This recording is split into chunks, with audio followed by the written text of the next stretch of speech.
Hello, to fix contacts not showing problem on the Redmi Note 14, first of all you have to go into the contacts application right there, and as you can see right now I have all contacts visible, but in case you don't see any contacts right here,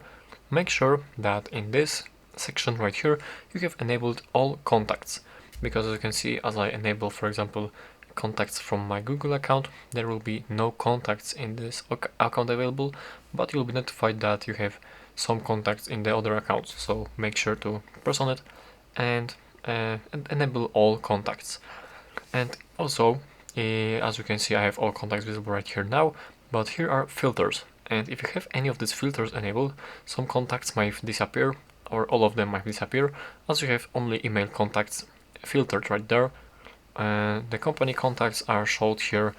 differently, but as you can see, you have the filter enabled, and even though I have all contacts selected, there are no results. So make sure to go into these filters and disable the email contacts,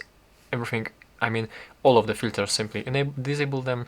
and have these all contacts selected right there. And this should fix your problem. Thank you for watching.